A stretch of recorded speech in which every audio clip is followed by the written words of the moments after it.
There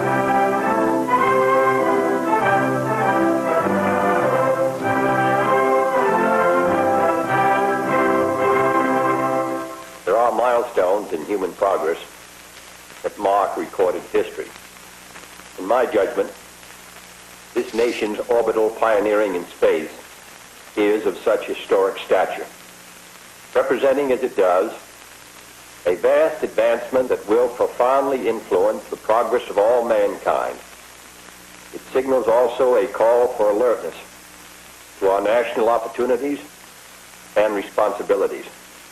It requires physical and moral stamina to equal the stresses of these times and a willingness to meet the dangers and the challenges of the future. John Glen, throughout his life, has eloquently portrayed these great qualities and is an inspiration to all Americans. This film, in paying tribute to John Glen, also pays tribute to the best in American life.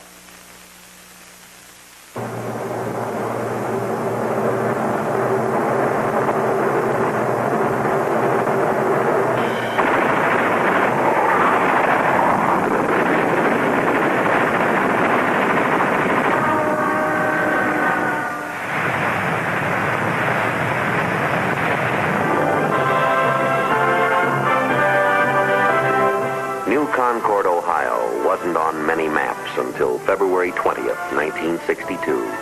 It came to fame in a single day with an American adventure that history will call the John Glen Story. Fashioned in the American image, this pleasant little city typifies a nation's ideal way of life. A man might make a good life here in the circle of family and friends. And a boy might let his imagination soar.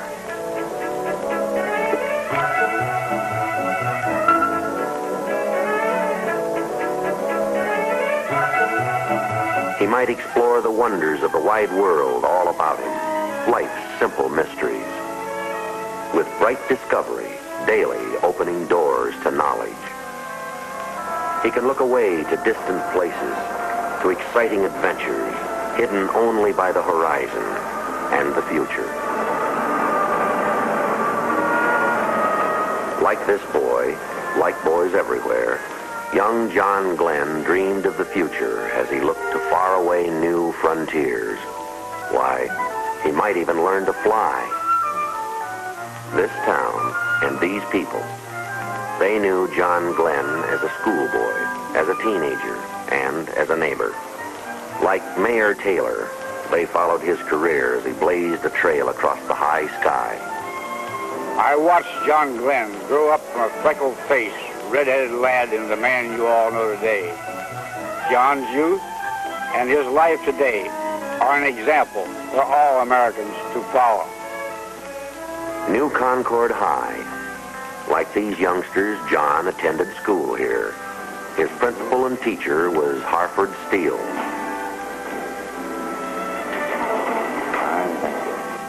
He was an excellent student, and he graduated with honors from our high school.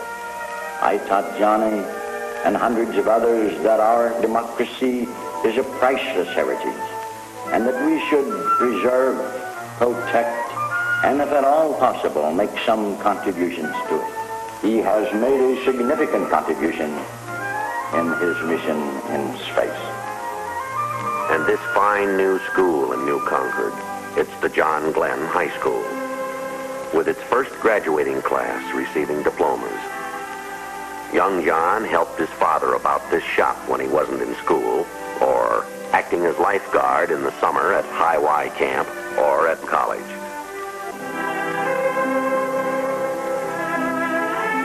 John went on to college at Muskingum, right in New Concord.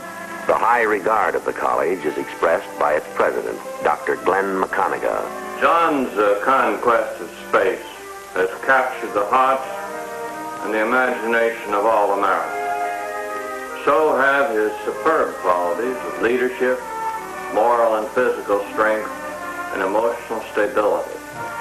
John found time for athletics, winning 4 high school letters.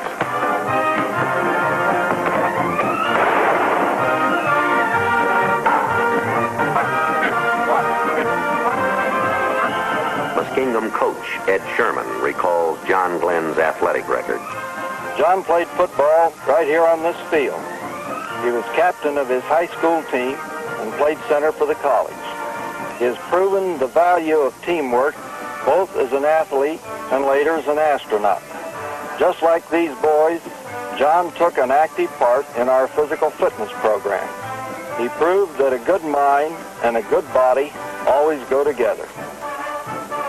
Campus discussions are inspired by the first orbital flight of an American. I think that John Glen, by his flight, has given us an opportunity to see that while we have a chance to do something for our nation, too, maybe I'll even go somewhere sometime. We have the same opportunities that he had. Glen proved by his flight that there are still many frontiers to be explored and conquered. And that just shows how very vital our education is if our future is to be go. Glen always had a strong spiritual side, as Dr. Charles Moorhead recalls. John Glen attended Sunday school and services at this church when he was a boy like Randy Bradley here. Let's attend services for a moment at John Glen's church.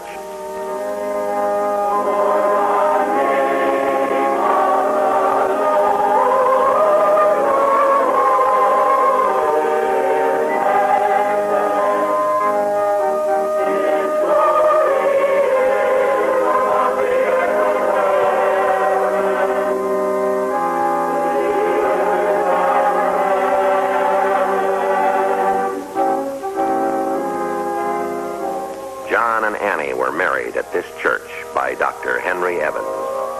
They made a most handsome couple. John in his Marine uniform, Annie a beautiful, happy bride.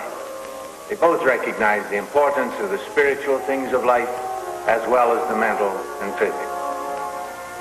The trial is also great for those who wait, as recalled by Annie's parents, Homer and Margaret Castor.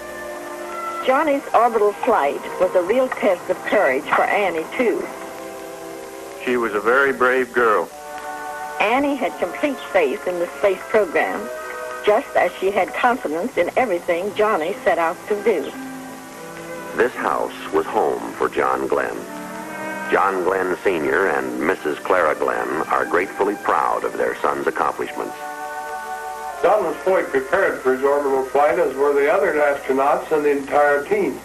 In a way, John has been preparing all his life for his venture into space. As a small boy, his idea of a holiday was a visit to the airport. And when he grew up, it was no surprise to us when he decided to learn to fly. Flight commanded young John's major interest. He had to learn to fly. World War II interrupted college. He received his first flying lessons from pilot Harry Clever. This is John's flight record with my comment after his first flight, which was eager to learn, relaxed, alert, and good coordination. He certainly has retained these flight qualities right into outer space.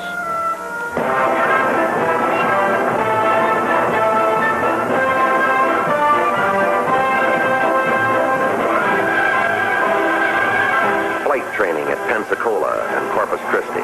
Many aviators have won their wings here. Like these cadets, John went on to Corpus Christi, Texas to learn about airplanes and navigation, with time also for physical conditioning and sports, and for religious inspiration.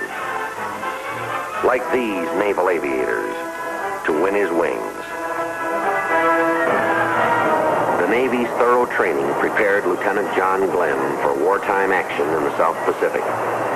Flying 59 missions in Corsairs like these, he joined in blasting enemy targets. Until there was peace, and Glen returned to Corpus Christi as advanced flying instructor until Korea. Major John Glen came back to combat to fly 90 missions to shoot down 3 MiGs.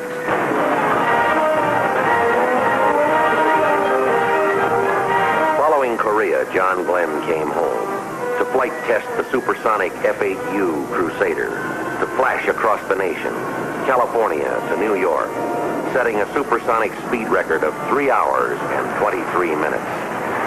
With experimental thrust toward speed and altitude, the limitations of time and distance were being brushed aside as experimental planes like the X-15 launched from its Air Force mothership rocket to record-breaking altitudes and speeds. Unmanned experimental flights and orbits pressed onward until it was time for man to orbit, until the word was go. Chosen from many Americans who answered the president's call, these astronauts dedicated themselves to study, training, and physical conditioning. With Alan Shepard learning about weightlessness as it will be encountered in outer space, and Gus Grissom becoming acquainted with the stress of greatly increased gravity, as Wally Schirra masters manual spacecraft control.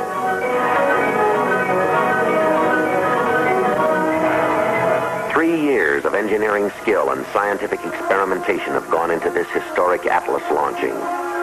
Its component parts have come from countless sources, devised and fabricated by many thousands of technicians in hundreds of United States cities. And this, the motive power, carefully raised to position on its gantry. This, the Atlas, with power to develop 360,000 pounds of thrust, with capability to swiftly lift the spacecraft and its passenger as high as 160 miles, to inject the spacecraft into orbit at 17,500 miles an hour. And now the word is go as the spacecraft is lifted into its position atop the Atlas. This spacecraft, 6 feet across at its widest heat shield end, 10 feet tall, built to withstand heat shield temperatures of 3,000 degrees Fahrenheit as the wind rushes by at more than 15,000 miles an hour. As the astronaut prepares for space flight, for adventure into outer space.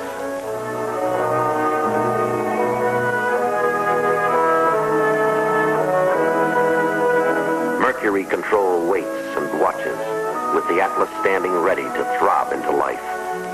Ready. Friendship 7 is ready. And so is John Glen.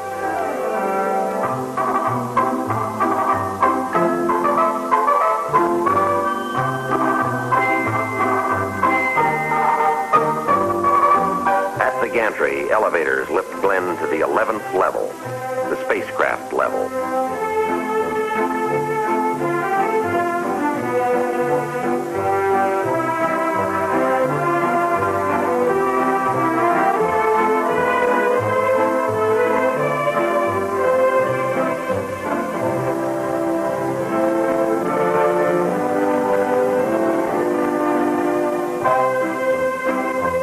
Glen takes his place in Friendship 7, looking towards the unknown.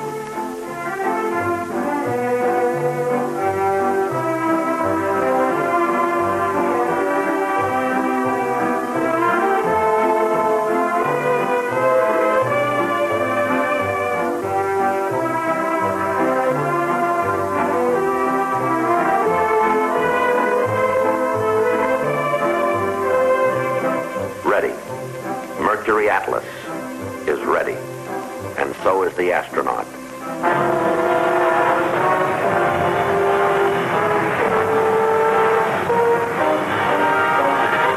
The countdown is underway at Cape Canaveral, as all the world holds its breath, and all the world is witness.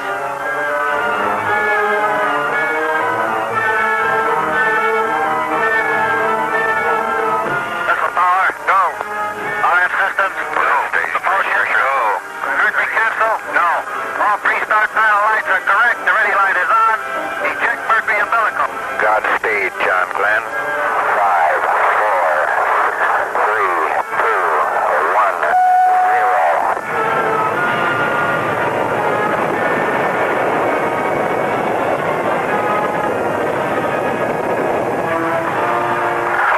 Roger, the clock is operating. We're underway. You're loud and clear. Roger, we're programming and roll okay.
mankind's dreams of someday touching the unattainable stars.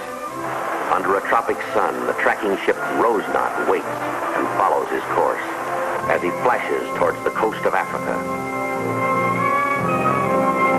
To John Glen belongs an awesome panorama of the earth below. Beyond human sight, Friendship 7 makes a slow boat out of the sun as the spacecraft girdles the earth every 90 minutes. Like a shooting star at 5 miles a second, 17,500 miles an hour, John Glen streaks away from today into the night of tomorrow, racing towards the dawn of yesterday.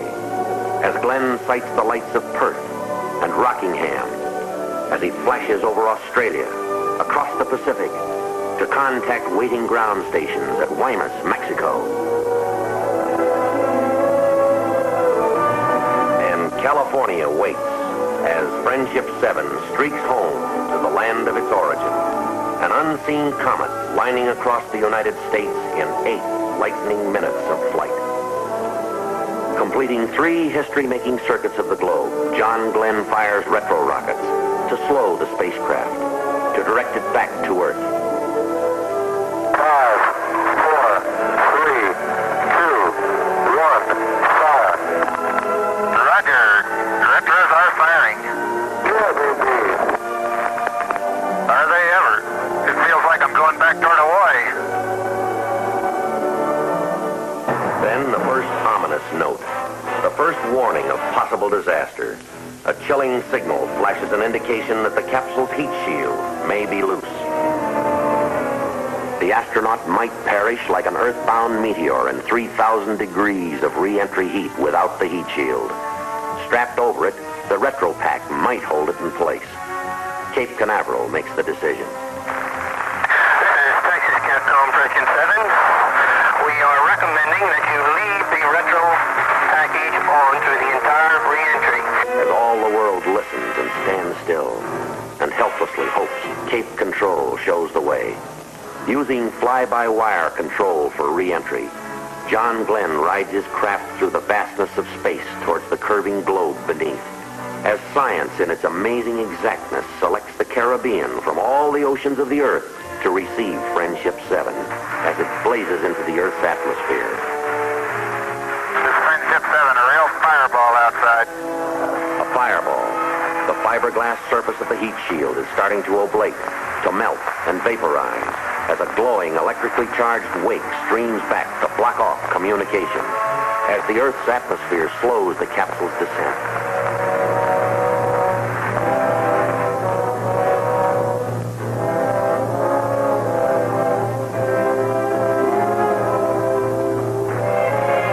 Friendship 7.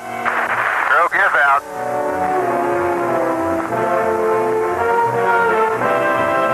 Coming down on 10, snorkels are open. Main chute is on green. Chute is out in reef condition at 10,800 feet and beautiful chute. Chute looks good. Rate of descent has gone to about 4.2 feet per second. The chute looks very good.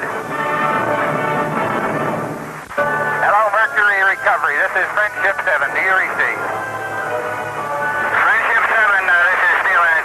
Be advised, I have you visually. Roger. What is your estimate on recovery time? Over. Estimated pickup now at 20 minutes. Over. Landing bag is on green. Friendship 7 ready for impact. Almost down. Here we go.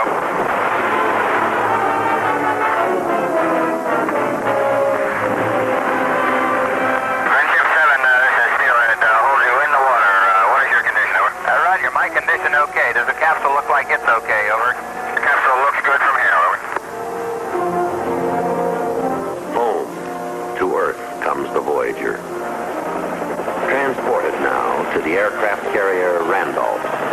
In 4 hours and 56 minutes, John Glen has streaked through 3 days and 3 nights and over 81,000 miles. Never a journey so far. Never a traveler so welcomed by the world.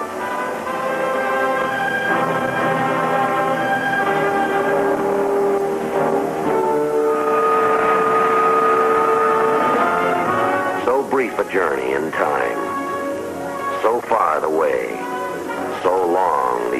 for those who wait, as Annie Glen has waited. As all the world has waited. To salute the Glens with Vice President Lyndon Johnson. As the President of the United States arrives at Cape Canaveral to be greeted with John and Annie Glen by the cheers of thrilled lines of proud Americans. In ceremonies at Mercury Control Center, President John F. Kennedy presents the NASA Distinguished Service Medal to astronaut John Glen. As Annie and Lynn and David Glen proudly share applause with the other astronauts and with the world. As John's parents learn firsthand about Friendship 7. As does Marine Corps Commandant General David M. Shoup and the President of the United States. And this rainy day in Washington is a happy day as the President and the astronaut arrive to drive through rain-washed, crowd-flooded streets to the White House for a reception as John and Annie Glen with Vice President Lyndon Johnson greet distinguished guests, including astronaut Alan Shepard. Godspeed, John Glen. Godspeed into the future, into even greater accomplishment, into the hearts of all Americans. Welcome to Washington. Welcome back to this planet.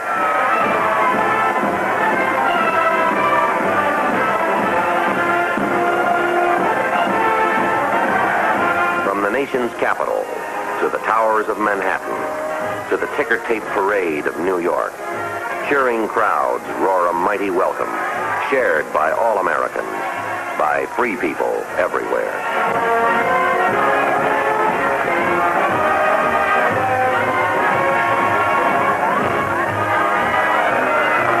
And across the land, the scene is the same, and the heart is the same, as John Glen comes home to New Concord, Ohio.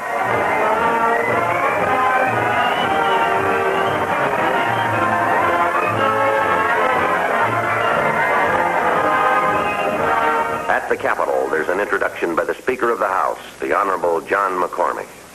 Members of the Congress, it is a privilege, and I deem it a high honor, to present to you a brave and courageous American, a hero in World War II and in the Korean conflict, who recently, in a most notable manner, added glory and prestige to our country, the first United States astronaut to have achieved orbital flight, Lieutenant Colonel John Herschel Glen, United States Marine Corps. Colonel Glen.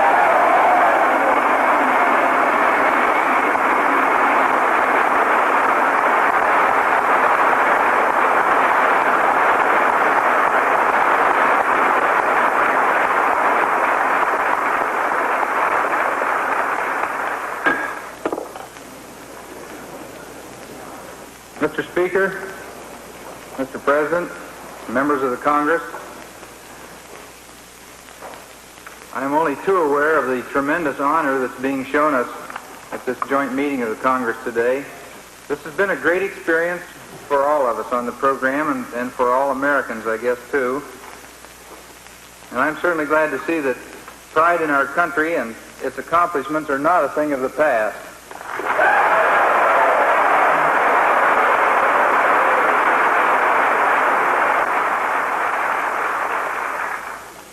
I know I still get a real hard-to-define feeling down inside when the flag goes by, and I know all of you do, too.